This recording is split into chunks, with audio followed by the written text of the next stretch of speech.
Thanksgiving, a day of gratitude, family, and food. Or is it? While we gather around the table to feast on turkey and stuffing, how much do we really know about the origins of this holiday? Is it a celebration of unity or a myth rooted in complicated history?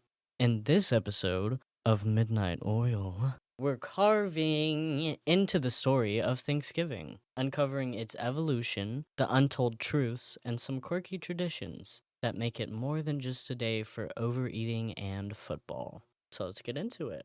What do you know about Thanksgiving? What do I know about Thanksgiving? Well, I know it's about giving thanks. Yeah. I know it is originally about Thanksgiving is a time where you get together with your family and loved ones. Could be friends, family, significant others, and you just all are thankful that you're there. That's what I know about Thanksgiving. So I nothing. mean, fair enough. I know What do you about, know?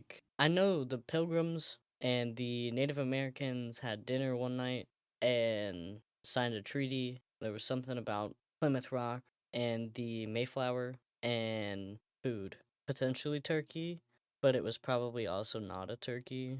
And that's what I know, the basis of my knowledge, at least on the history of Thanksgiving. Oh, you meant the history. I thought you just meant Yeah. like what you know about it. No, I mean, yeah, but no. Hmm. All I know is that there was a relationship between the pilgrims and the natives getting along with each other, and it just kind of flourished into a tradition. Never mind, I'm digging a hole. Fair enough. Another public education L in the United States. I swear. I swear. So let's hear what Thanksgiving actually is. Yeah, so, Thanksgiving. The giving of thanks. Which I also Thanksgiving. want to know what the origins of Thanksgiving, like why was it called Thanksgiving? I can assume it's because of giving thanks, but I'm sure there's something more behind Yeah, it. yeah, yeah.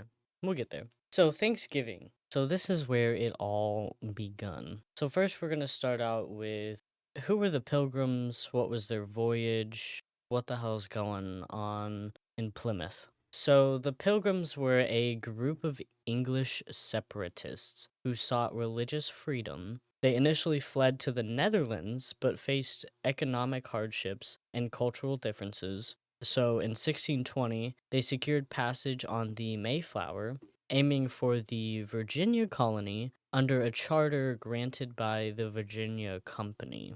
So the Mayflower carried 102 passengers and a crew of about 30.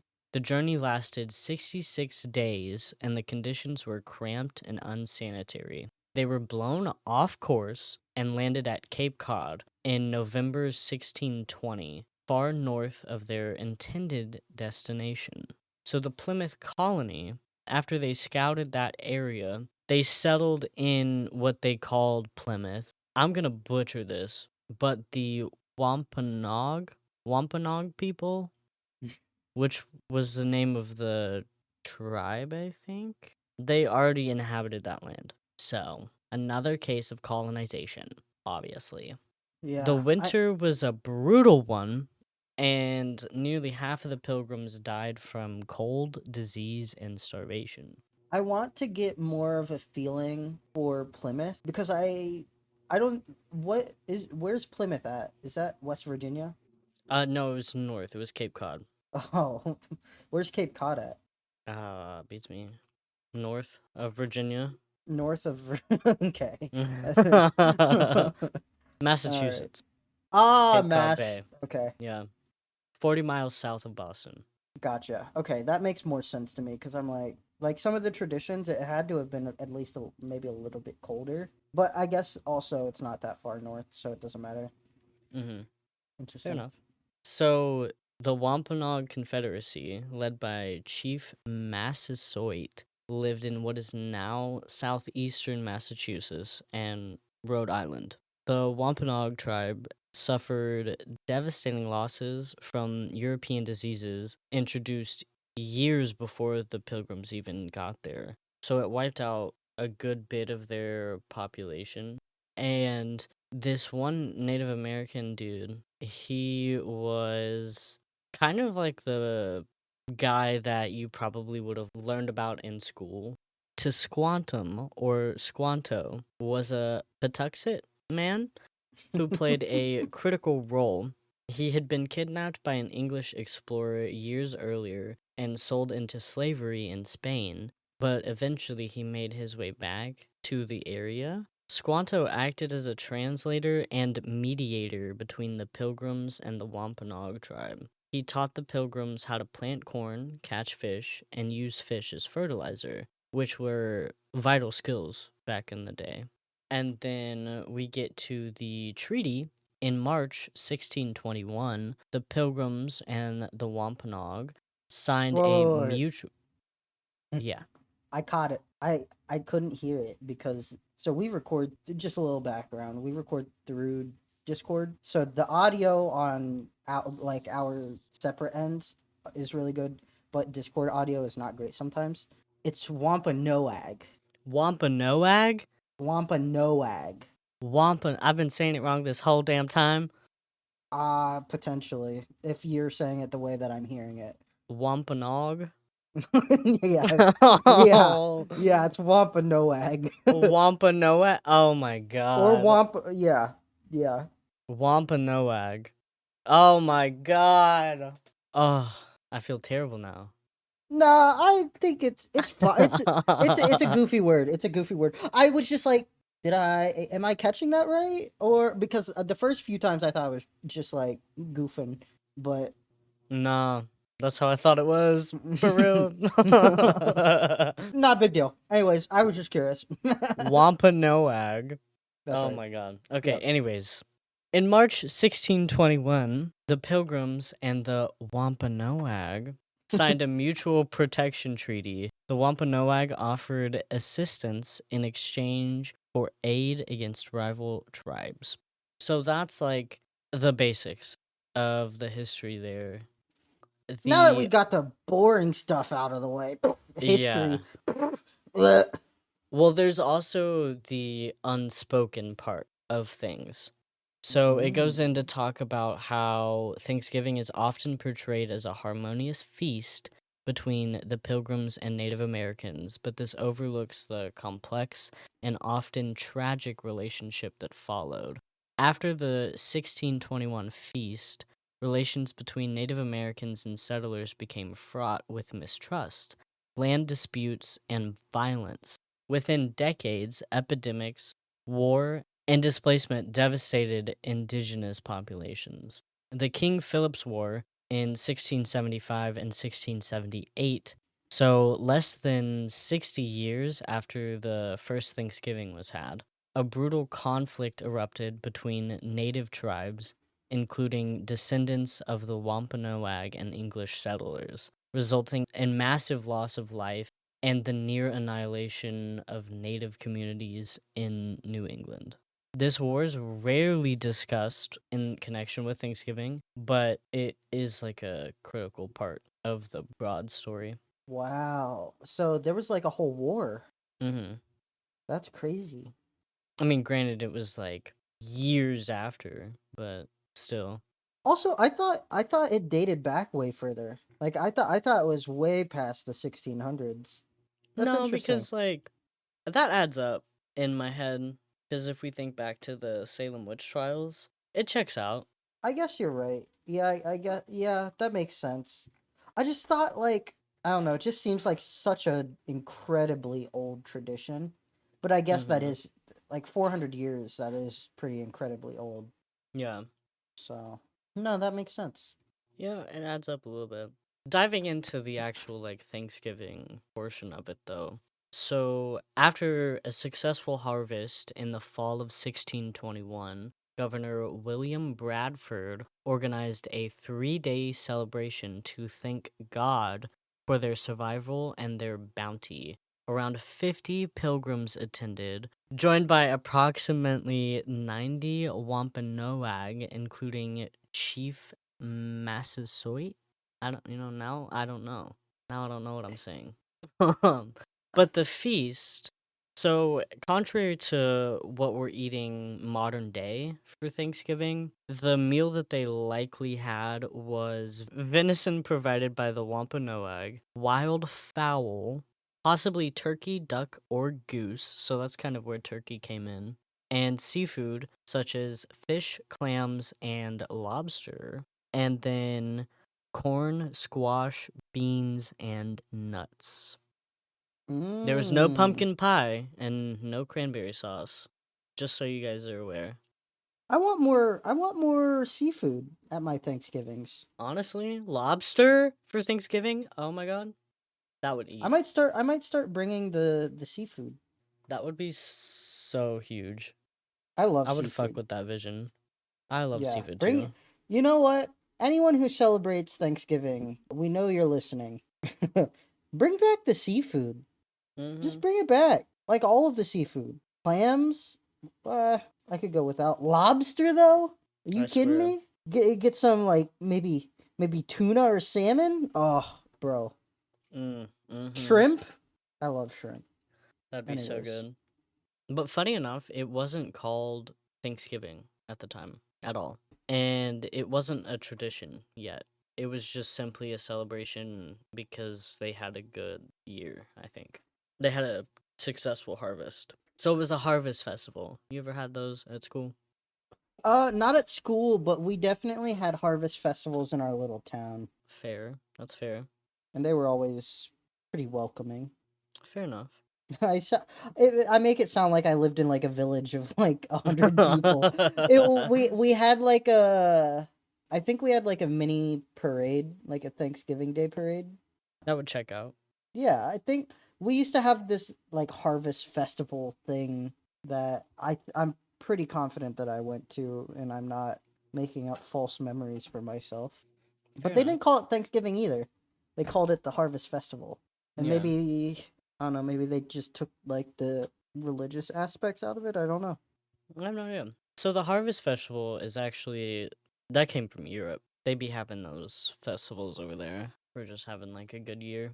Like, yay, successful harvest. Good job, props. Yeah, yeah, they're giving them words of wisdom for next year. Mm-hmm.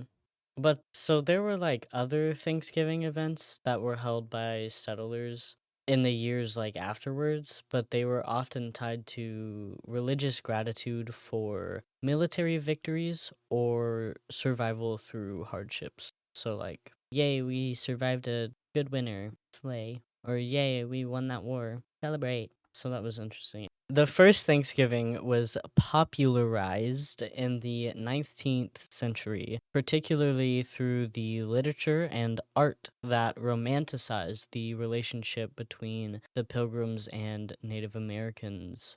The narrative downplayed the tensions and eventual violence that followed, including the land disputes and the war that we talked about, King Philip's War, which devastated native populations.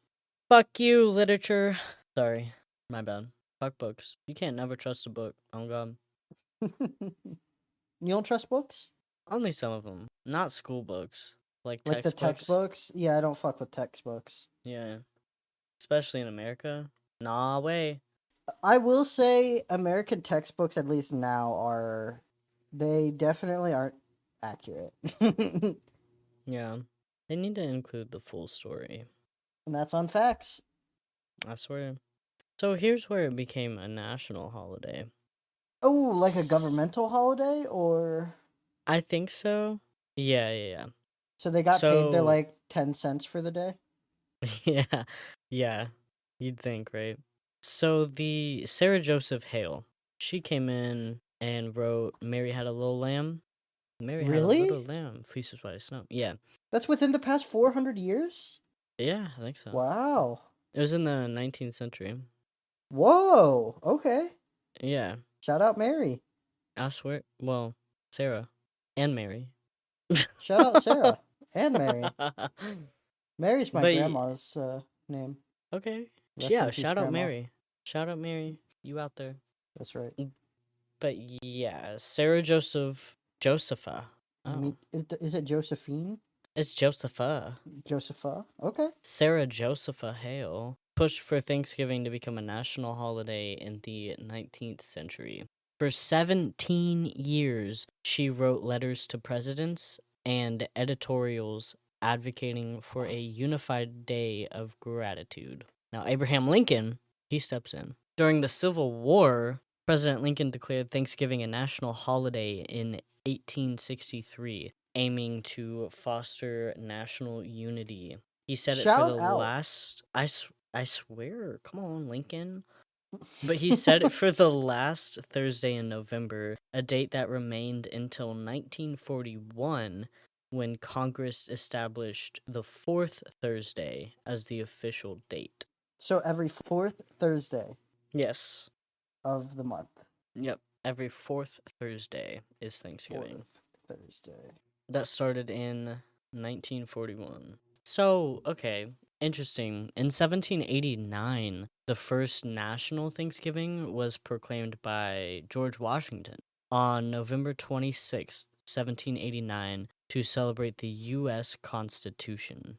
However, this was just a one time event, and it did not establish Thanksgiving as a recurring holiday until Sarah Josepha Hale came along. But it's interesting that Thanksgiving was primarily a New England tradition, and southern states were slower to adopt it, as it was seen as a Yankee custom. So apparently, Sarah Josepha Hale is known as the mother of Thanksgiving, which is interesting. And her advocacy popularized the idea that Thanksgiving should be seen as a domestic, family centered holiday.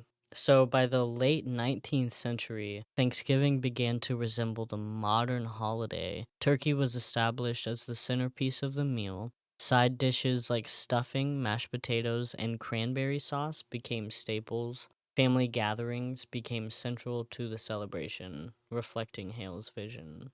Okay, Slay, I guess. Wow, there's actually a lot of backstory on Thanksgiving. Yeah. I wonder, like, would you ever want to go back in time to see like the first Thanksgiving?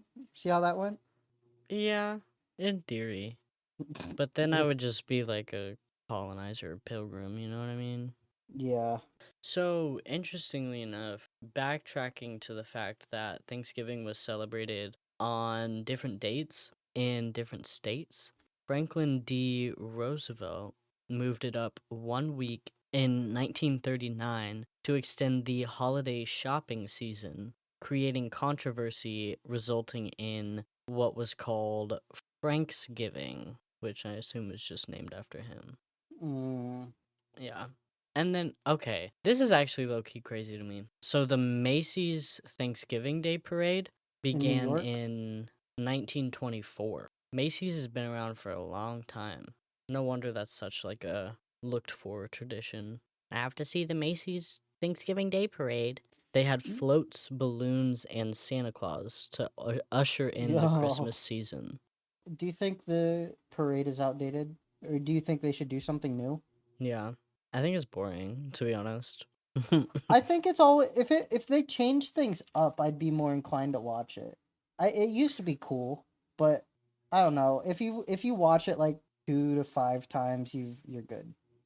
Yeah, I've seen it a few.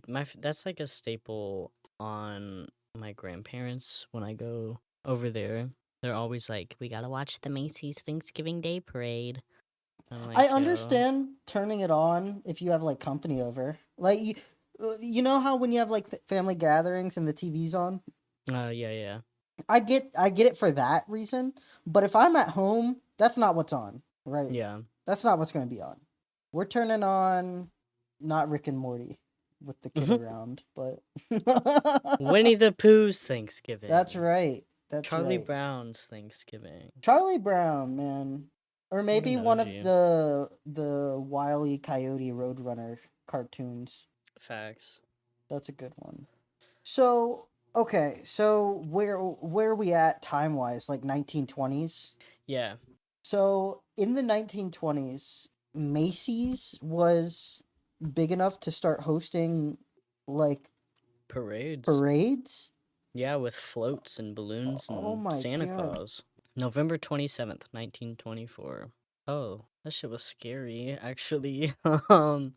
They had What? like big balloon, creepy looking things. I don't know how to describe it. Just the fact that it's in black and white is also just really scary to me. It's like this huge guy wearing like a top hat. He has like a big nose. He looks like The Monopoly Man? um I'm Mr. He Meister.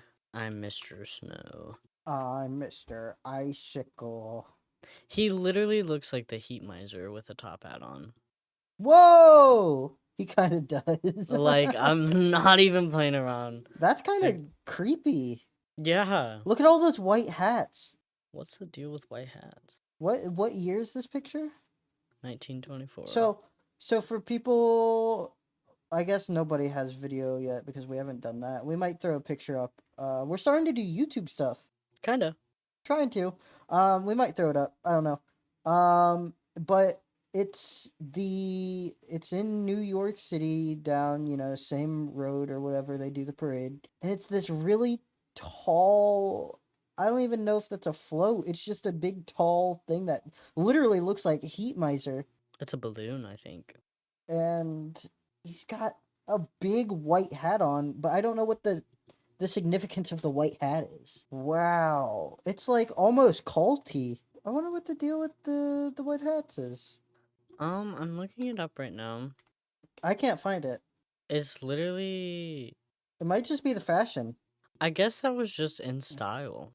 Yeah, it just looks like it was in style. Why were people wearing white hats in the 20s? So, apparently the history of the white hats is not fantastic, but we'll leave it at it is was to symbolize the contrast in good versus evil, and we'll leave it at that because a little bit fucked up, to be honest with you, and I don't really mess with that kind of stuff. I think it's fucked up. So We don't mess with fucked up shit around here. that's right. That's right. That's right. That's right. But you can put two and two together and assume why. And we were Yeah. just a little naive, and that's not what I was thinking it was going to be. Not at all. I thought it was just a style choice. But, anyways, moving on. So, football, 10 years later from the start of the Macy's Day Thanksgiving Parade, or Macy's Thanksgiving Day Parade. Weird. The Detroit Lions popularized Thanksgiving football games in 1934, and it became a staple alongside the parade and turkey dinners. Mm. Yeah, very So, cool. so why would does it say why Macy's was the one to hold it instead of like No, I don't know another company? I don't really have anything. I usually don't like support like big corporations, like super huge ones. But well, I wouldn't say I don't support them, but like I could care less about them usually. I don't have anything against Macy's that I can think of. I've never seen Macy's get into any beef? any beef. And Um, not that I can think of at least. so it's rooted in capitalism. The Macy's started the Thanksgiving Day Parade in 1924 as a way to promote the holiday shopping season and celebrate the company's successes.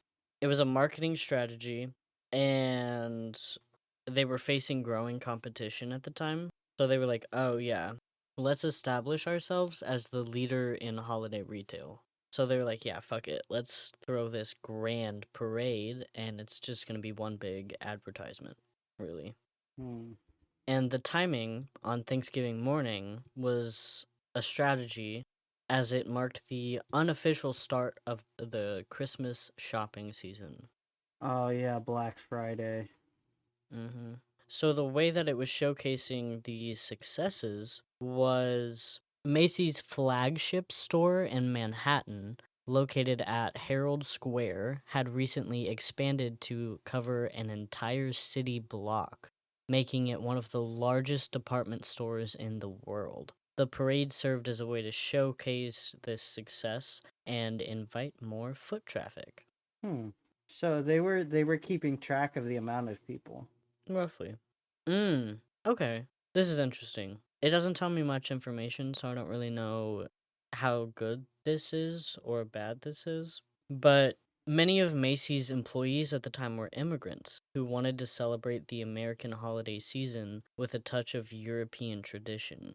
The parade was inspired by European harvest and holiday festivals, which often featured parades, floats, and live animals. That's Tiger cool. King moment. Yeah. Did they were people like just bringing around like lions and stuff back then? You think? So, funny enough, they actually did pull live animals from the Central Park Zoo. Really? Yeah. For the parade? Yes. What? Could you imagine seeing an actual fucking lion just trotting down Central Park? Like, I would be weak. So they had elephants. Those were wow. often used to pull floats or march alongside them. The elephants were a major attraction due to their size and novelty. Lions and tigers, these big cats were caged but displayed prominently on floats or wagons, thrilling the crowd with their presence. There was also bears. They were sometimes in cages or on leashes under the supervision of handlers. There was also monkeys. The monkeys often rode on floats or were dressed up for the parade. That's horrible, but like kind of goofy, but like also horrible. I'm sorry, monkeys. That is actually terrible. There were camels and donkeys. These animals were chosen for their unique appearance and were sometimes decorated to fit specific themes. So in 1927, that's when they stopped using animals because they started introducing giant helium balloons, starting with the large Felix the Cat balloon. Wow. It is old. Mm-hmm. Holy cow. Because Felix the cat's that black and white cat, right? I think so, yeah. He kind of looks like Mickey Mouse minus the ears and the I want to pants, say I so, guess. yeah. Yeah, he was Wow. like in the little cartoons and comics and shit. That's kind of cool. Good for Felix, man. I swear. Is he still in the. I don't know. I haven't watched the parades in forever. Probably not. I know SpongeBob's in it. Okay, SpongeBob. I think I've seen Shrek in it. I want to Which be in it. how do you dictate what media mascots are in the Macy's Day Parade? Whatever's popular that year, I think Yeah, but like SpongeBob still? maybe, yeah. I mean, Maybe it is still SpongeBob's popular. always really been big, for real. That's true. Oh my god. I just know that it's been a long time. If anything is older than like the first Star Wars movie, that's old to me. Like anything, sorry. If you're older than the first Star Wars movie, sorry grandpa.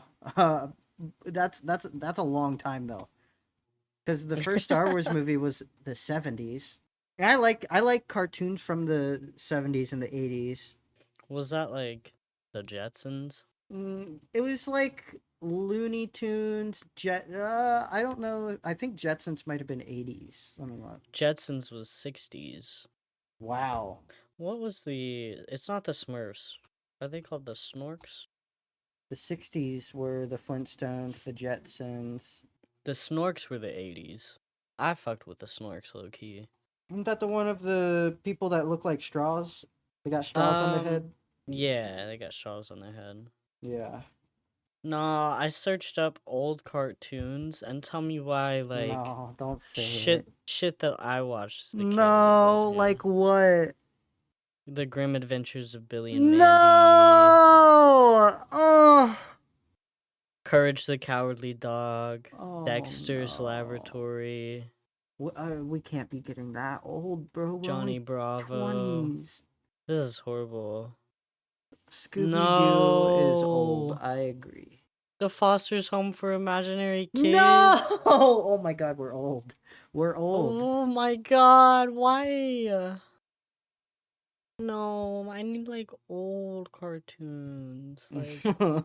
Like cartoons that I thought were old cartoons when I was a kid. You're thinking like Mighty Mouse and Popeye and the Flintstones, maybe Yeah. DuckTales. Fucking like He-Man. The Jetsons, Powerpuff Girls. Wow, He-Man's not that old, is it? It's pretty old. It's 80s, I think. Oh my gosh. Well, you're looking at like Charlie Brown, the Flintstones, OG Aquaman. You're looking at I'm looking for Sesame shit that I Street, watched on Boomerang. Pink Panther and Popeye. Pink Panther's up there for sure for me. Secret Squirrel. Oh, Yogi Bear. Shout out Yogi Bear, man. Tom and Jerry for sure. Tom and Jerry went hard. They didn't need to go that crazy. And that's old, old. Why is Ben 10 on Boomerang? That's for old cartoons. Damn it. This sucks. I hate getting old. I hate that Me I figured too. out that I'm old. Yeah, we literally just found out that we're old. This is horrible. That's terrible. So they're just saying, oh man. Okay. Anyways, Thanksgiving. Yeah. Yeah. Thanks for making me feel old. Thanksgiving. No, yeah. That's So I have fucking some fun awful. facts Oh for yeah. I us. hope they're fun. I They're mean, they're gonna kind of they're gonna fun. say, oh, you enjoyed chocolate milk as a kid. That means you're old. Nesquik? Did you know that was discontinued? Did you play any video games as a kid? Oops, you're old. Oh no. That's horrible. Beyblades? Oh, they came out 20 years ago. They Are they still actually sell 20 years Beyblades. old? How old are Beyblades? I don't know, but I loved them shits. I used to take them apart and assemble my own. And then at after school care, we would like have a little arena and we would battle. And I would always be the winner because I used to like piece my shit together. Take a guess. How old they are? Yeah. I would say at least probably at least 10. I would say max 18 years. Do you want the shit? Oh my god. Do you want the show or the toy? The toy. 2002. It's been 22 years. Dude, I'm cooked. Oh my god. I'm cooked. What about Bakugan? I love them too. Little magnetic things. Those went hard. Okay, this makes me feel a little bit better. 2007. That doesn't make me feel that much better, to be honest. I would have liked to have seen 2013, but 2007 is acceptable to me. What about Mighty Beans? Stop. Those were cool too. Shut the fuck up. I feel like those are probably older. 2002, man. This is making my knees hurt really bad. Dude, this makes me feel like I need to run like 8 miles instead of 3 every day. This is terrible. Oh, I Actually, don't maybe I like should it. maybe I should run less miles and save my knees. If anybody's over the age of 30 and wants to, well, not even, because, like, we're close to that, Shut the actually. fuck up. No, we're not. We're not 30 yet. Oh my god. Get Trey on the line. If anybody over the age of 40 wants to give us, like, advice, things that you wish you knew when you were in your 20s, That'd be fun. yeah, let us know. Comment down Let's- below. Or we could do an episode. That'd be fun. Where we would just do a Q&A with someone older than us. Yeah, like, you That'd be could fun. submit, like, your questions. Hit us up on Instagram or BlueSky with advice, and we'll do a whole episode on it. Sorry, Elon. If you want us on there, you gotta sponsor us. Facts. I know you have enough money to. Imagine a Twitter sponsorship. Slay. But anyways, back to Thanksgiving. Good lord. This is going uncut. So, turkey, yeah, that's often attributed to Alexander Hamilton. Alexander Hamilton, who claimed no citizen of the U.S. shall refrain from turkey on Thanksgiving Day. That's it. That's why we fuck What? with turkey. All because of Alexander Hamilton? Yeah. Shout out. He was a bastard, orphan, son of a. I'm sorry. No. Have you? Musical. Okay, I haven't watched it all the way through. I haven't watched the musical, but I listened to it. Not I- necessarily on a regular basis, but it's I on one of like my it. playlists. I do like it. I've never been able to get through it. Like I fall asleep, and it's not like a snooze fest. I really do enjoy it. I don't know. Oh, it's just one of them things. Oh. I think it's very calming. Yeah. No, that's fair. I Isn't guess. Hamilton done by Lin-Manuel Miranda? Yes. Oh I my can't say god. his name, so I'm actually really proud of you for getting that out. Thank you, thank you. Also did Moana. Not I think not so, doing yeah. Moana 2 though, unfortunately. Wasn't he? We're talking about Thanksgiving. We're talking about Thanksgiving. Yeah. So, stuffing and dressing was rooted in medieval cooking traditions, so the ingredients usually varied regionally. Cranberries are native to North America. Cranberry sauce became a Thanksgiving staple in the 19th century. That's cool. I don't fuck with cranberry sauce, actually. Never did. Another cute little fun fact is pilgrims did not wear those black and white outfits with the buckle hats. That's just artistic choice. Some of the TV shows that contributed to the holidays pop culture presence include Friends, The Simpsons, How I Met Your Mother, Charlie Brown.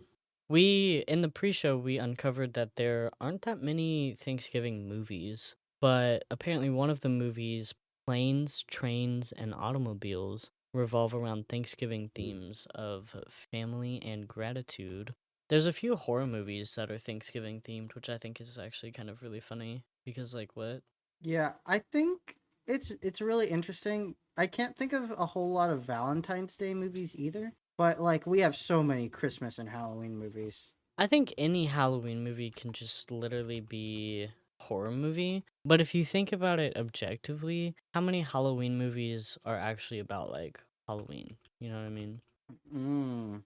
I mean, obviously the Halloween franchise with Michael Myers, but there's a few that I could recall. The one with Sam, Trick or Treat. Yeah, that one. That's a Halloween movie, I think. Sam. Yeah, I don't know. I'm drawing a blank on Halloween movies. I'll be real with you. Halloween movies? Yeah, like Uh, movies about Halloween. Oh, Casper. Oh, yeah, Mo- yeah, yeah. Monster House. Are those actually on Halloween though? Yes. Am I gaslighting myself? I think so, actually. Maybe there are a lot of Halloween movies. Now that I'll be real about it, I just looked up a list. There's quite a few. Yes, Casper does take place on Halloween. Cause there's Halloween Town, Beetlejuice. Hotel Transylvania. Is that on Halloween though? Beetlejuice? No, Hotel Transylvania. Oh. I think one of the movies is, Hmm. but they've made so many of them that there has to be one. Oh my god. If anybody remembers Scary Godmother, you have to comment. That was such a good show. I Or never movie, watched rather. it. It was so good. I really resonate with the dude with the weird eyebrows. If you know, you know. Dude with the eyebrows. Yeah, if you know, you know. I sure Obviously, you don't. don't. Anyways, back to Thanksgiving. Teehee. Yeah. So, Benjamin Franklin, he wanted the turkey to be the national bird, not the bald eagle. And he called it a true original native of America, which was the turkey, I guess. Turkeys are native to. I guess that makes sense. I guess. I don't know. I didn't know that. The green bean casserole was Ugh. actually invented in 1955 by Campbell's Soup for a marketing campaign, and now it is a staple in many households. I think that's crazy. I don't think that's. Is it a staple? I feel like a lot more people like green bean casserole than people who don't like green bean casserole, to be honest. Really? I Yeah. know we do corn casserole. Ew. It's actually really good. I don't like corn really, but it's really good. It has Okay, like that's fair. cheese and corn. I don't know what Cheese and else is corn. in it. I don't know. Yum. It's so That's I funny. don't remember what's in it. It's good though. Hash It's good. brown casserole's good. I Mm. love me some Anything hash with brown casserole. you can't fuck something up the second you put potatoes in it. It's just good. I swear. It's just good. Potatoes au gratin. Ugh. Mm. So good. I mean you can't make something bad with potatoes in it. It's true. Fair enough. Honestly. No, that's fair. Potatoes and cheese fix everything. That's true. It's so the like cheese is so bad for you, but I'm willing to make the sacrifice if it's on potatoes. Yeah. No, that's. If I potatoes agree. are involved, I'm at the party. Yeah. Somebody say, "Hey, you want to go out tonight?" I text back, "Hey, who bringing the potatoes?" Who's got the tates? Who's got the tates? Who's got the taters, bro? No, that's funny. No, I'll spawn. I'll spawn like out of nowhere on some potatoes. Anyways. Yeah. Like, whoa, where'd you come from? I heard there were potatoes here. But Wow. no, we have two more fun facts. Okay, let's do it. So the Swanson TV dinner was invented in 1953 due to a surplus of Thanksgiving turkey, revolutionizing American eating habits. So that was like one of the first Thanksgiving frozen dinners. Yay, America. And then the last one. So astronauts on missions like the ISS celebrate with vacuum sealed turkey and cornbread dressing. Wow. That can't be good. I'm just being so real. Wow. Did you already talk about the very first Thanksgiving football game? Not in depth, no, but I mentioned like what date it happened. I don't remember what date you said. Was it 1934. Okay, so here is a fun fact that I have located on the interwebs. The first ever Thanksgiving football game was played in 1876, but it wasn't American football. It was a rugby like game played by college students between Yale and Princeton, which marked the tradition of sports on the holiday. Oh. Yeah, and then it evolved into the NFL's Thanksgiving games, where you were saying the Detroit Lions hosted their first 1934 game against the Dallas Cowboys on the tradition. Sorry. Detroit Lions hosted in 1934, and the Dallas Cowboys joined the tradition in 1966. Hmm. But yeah, it all started with a silly little college game that people didn't know about. Interesting. Yeah. Oh, we obviously can't end this without talking about the turkey pardons that the presidents give. Yeah. So the first presidential turkey pardon was actually an accident. While the turkey pardon became official in 1989 under George H.W. Bush, the tradition dates back to 1863 when Abraham Lincoln spared a turkey meant for Christmas at his son's Tad's request. His son was named Tad. And I learned something interesting about Abraham Lincoln. So back in the day, him and his wife were like diagnosed with melancholia, which was actually just depression. And it was because his son Tad died. Oh, that's so sad. Yeah. Damn. I just happen to have that on the dome. That's terrible. I know, That's right? not a fun fact. Well, it was like a fact. Not fun. It was just a fact. My bad.